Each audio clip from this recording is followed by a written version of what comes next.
Hello again, my beautiful people, Jamaican youth in the building, yet again with another one. And in this video, we're talking about the breaking news. Yes, Coach Heimir Hallgrimson has resigned as Reggae Boyz head coach. You know, boy, whenever they see that one year come, I heard rumors and knockings about him possibly resigning or the JFF possibly firing him. But whenever they really see it come, so it's a pretty interesting development, and we're here for talk about it and break it down.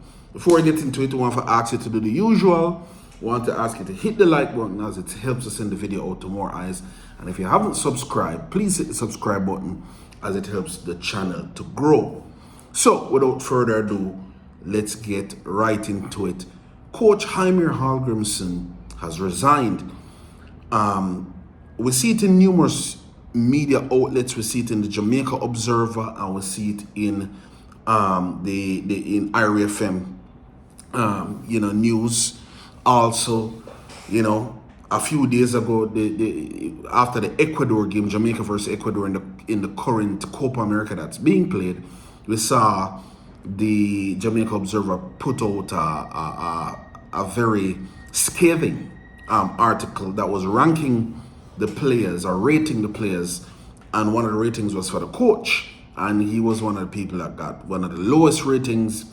It stirred up some controversy. There was a few people talking about it, but I never really necessarily saw this happening. Hallgrímsson getting fired or resigning. From all indications, the resignation was mutual, or they parted ways by mutual consent. So it seemed, Hallgrímsson wanted to go, the JFF wanted him gone. Some of the rumors, some of the sayings in the rumor mill was that the relationship between Hallgrímsson and the JFF had soured. The JFF didn't like the fact that, Hallgrímsson was still trying to get Leon Bailey in the Copa America squad, either before the Ecuador match or after the Ecuador match, I don't know. And so that was one of the things that prompted the JFF to suspend Leon Bailey, kind of to snatch power away from Hallgrímsson, to say, hey, look, this guy's not even available for you to even choose, so don't even try choosing. That I guess would have upset Hallgrímsson too. Then there were some other things like, there was, we hear that there was not any support from the JFF in terms of the recruiting missions that Hallgrímsson had gone to England to do, to recruit new players. So, the JFF wasn't footing that bill for him. We also hear that the house that the coach was staying in has been long vacated. The coach hadn't been living in Jamaica and was actually only coming to Jamaica for, when it was game time or when it was a tournament time or whatnot. And we know that one of the reasons why Paul Hall wasn't given the job initially is because he never wanted to live in Jamaica. He wanted to live in Miami, and the JFF didn't want that. They wanted somebody who wanted to live in Jamaica. And so the Paul Hall was one of the coaches that was high up the list in terms of getting the job, and that didn't happen. So anyway, there is a lot of rumors swirling around there that's as to the reasons why the relationship between Hallgrímsson and the JFF has soured. We also hear that the relationship between Hallgrímsson and some of the players have also soured. We know the Leon Bailey relationship that has been very public. Leon Bailey didn't like how the coach handled things. The coach didn't like that Leon Bailey disrespected the team. But in addition to that, some of the players on the squad were upset with the coach that he was still talking about getting Leon Bailey on the squad after Bailey had said he wasn't going to play, and they were there right there at the Copa America. Why are you still trying to get him? Why not just move on and just deal with who we have? So, by all indications, he may have lost the dressing room a little bit, and you could see in at least the game against Venezuela, Jamaica lost 3-0, very embarrassing. You know, and you know, some of the players even in the game looked like they didn't even want to be there anymore. They wanted to just be gone. It wasn't a good look at all. A very miserable Copa America tournament for Jamaica. Jamaica lost every game. They lost 1-0 to Mexico, 2-1 to Ecuador, and 3-0 to Venezuela. And you know, I think fans were was hoping that this Copa America, even if whenever they really move on from the first round, we at least got a Copa America win. We looked like a formidable team. We looked like a team that has made some progress. Nobody was expecting Jamaica to win the Copa America, but we wanted to at least look like some progress was made. And we never saw that in this tournament at all. And I think it was just the straw that broke the camel's back with the fans. The fans started turning against the coach. And before you know it, the relationship between the coach and the JFF and the coach and the players, and then ultimately the coach and the fans, had gotten so rotten that, you know, it seemed like the writing was on the wall that, you know, he had to be removed. And so, of course, it came out in the form of a resignation from him, and it was mutually accepted by the JFF. So, where does that leave the Jamaica football program? We had a miserable Copa America tournament, just like I said, and it you know, Hallgrímsson has been in charge for about 2 years now. So we have 2 more years before the World Cup come around. And we have to ask ourselves a question, well, where do we go from here? Because Liam Bailey is upset with the JFF and the program. The program looks like it has kind of grinded to an abrupt halt, because whosoever comes in is going to have to build trust with the players and build up back a philosophy and all of that. And, you know, it's going to be interesting to see how that happens. Now, the GFF, you have to take some responsibility for this, for several things. For one, you know what I mean, like, one of the problems that I saw is that the GFF kind of wants to dictate how a coach achieves success. In other words, yes, you're going to be the coach. We will hire you as the coach, but under the condition that you progress or proceed in this way, meaning that local-based players must be a part of the national program.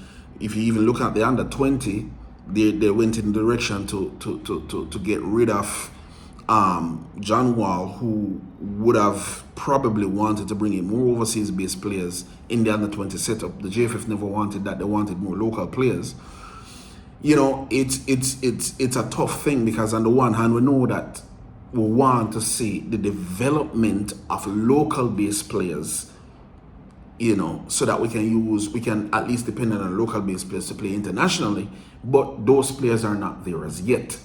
So, in the interim, what do you do? How do you develop a national program with the goal of still qualifying for the World Cup? How do you develop the local program with the goal of still qualifying for the World Cup? Because the truth of the matter is, as we stand right now, the local-based players are not really going to be capable of qualifying us for the World Cup. You know, because, you know, we can't keep going, you know, if we want to just keep trying the same thing and hoping for a different result, it's not going to happen. You know what I mean? I think by qualification for the World Cup, it naturally brings exposure to the country anyway. And I think local-based players will develop, will benefit from it, whether the majority of the team is overseas-based or not. That's what I feel. But in general, I think JFF, you have to let go when the coach has the job. I know you keep saying that, oh, we don't have anything to do with the picking of the coach. Well, I mean, how do you explain the removal of John Wall? How do you explain not supporting the coach overseas-based trip to recruit new players? Like, how do you explain that? Like, that to me is saying, we want you to do it the way we want you to do it. Some of the stuff that Liam Bailey is talking about, as much as I came out and I talked about him not representing the country, is true. And I still feel the same way I do about Liam Bailey, because like, you look at a player like Sadio Mane. If Sadio Mane was to do that to Senegal, refuse to play the AFCON, what do you think Senegalese people would have done? Under Samuel Eto'o's Cameroon, if he calls a player and that player refuses to come, you ain't getting back a call. Jamaica is not in the position to do that to a Liam Bailey. But I'm just trying to point out the level of egregiousness of what Bailey has done. Having said that, though, I cannot ignore the fact that Bailey has brought up some great points about the JFF. You know what I mean? The JFF has a lot of fixing to do. You can't be this totalitarian, authoritarian figure that tries to control so much of what the coach does, while saying that you're not going to interfere with how the coach runs things, but at the same time, you're also falling short when it comes to being a professionally run organization. You can't expect everybody else to be professional, but you, JFF, you're not 100% professional. So do as I say, but not as I do. Everybody else must fall in line, but if you are not doing what you are supposed to do, is that then fair to punish players for not doing what they're supposed to do? So I think the JFF has a lot of soul searching to do. This JFF is going to be the JFF in office for the next 4 years. They're going to be responsible for choosing the next coach. And, boy, it's 2 years away from the World Cup. I would love to see us try a South American coach, maybe a Spanish coach, to be honest with you. We don't say a lot of people say a German coach or whatnot. I would love to see a Spanish coach, because we struggle with ball possession. Jamaica, we struggle with ball possession. That's one of our biggest Achilles heels. And that's one of the things that Spanish coaches do well. If you look at how the Copa America has gone, all of these Latin American teams, they possess the ball really, really well. We are incapable of keeping the ball for 2 minutes. We're incapable of doing that. I hope we're looking at somebody, a Spanish coach. If it's even a coach from Spain, or a coach from Argentina, or some other strong Spanish footballing nation, because those countries, those type of philosophies, those are ball possessing things, our countries and footballing programs, and they, that's what we need. That's what we need. I hope we look in the direction of getting a Spanish coach. The Spanish coaches are the ones that are doing the best in the world. No, let's call a spade a spade. Pep Guardiola, obviously. The Martinez guy that I think is coaching Belgium, and others. Some of the Argentinian coaches that are coaching in the Copa America right now.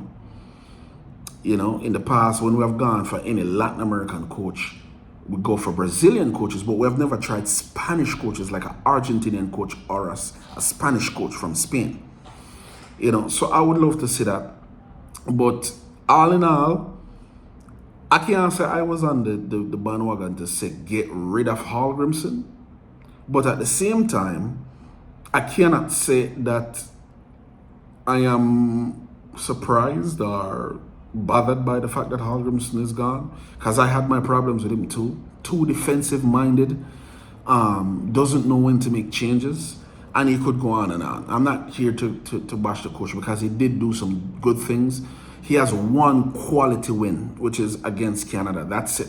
And I think what we need is more a coach that can give us quality wins, that can beat more than just Dumrep and Dominique and, you know, Guatemala and those other teams. We need a coach that can punch above our weight, that can pull off an upset, that can beat the USA in the US, that can beat Mexico in Mexico. That's the type of coach we need. You know what I mean? So I don't know what the JFF is going to do. I hope they look into a Spanish coach. The German coach thing, you know, Germans are very disciplined. It's a very, very, very disciplined, you know, society. And I don't know how a German coach would jive with this JFF and this Jamaican environment. I hear a lot of people say, but I would hope that we get a Spanish coach, because those coaches are the ones that are winning now. So, you know, shocking developments, but I can't say I'm totally surprised by it. But Jamaica's football is in, you know, a state of, has grinded to a little bit of a halt. And it's probably a good time to take a step back and look at what needs to be done. But you can't really take too long, because before you know it, you know what I mean, we have Nations League in a few months' time. So a coach is going to have to come in real soon and get the engine started up back again. But, you know, thank you to Heimir Hallgrimson. The experiment never did really work. I think he's a professional, but it's not really his environment. Jamaica environment is difficult for a coach like him. It's a difficult environment for a coach like him. The next coach that comes in is gonna have to understand what he's dealing with.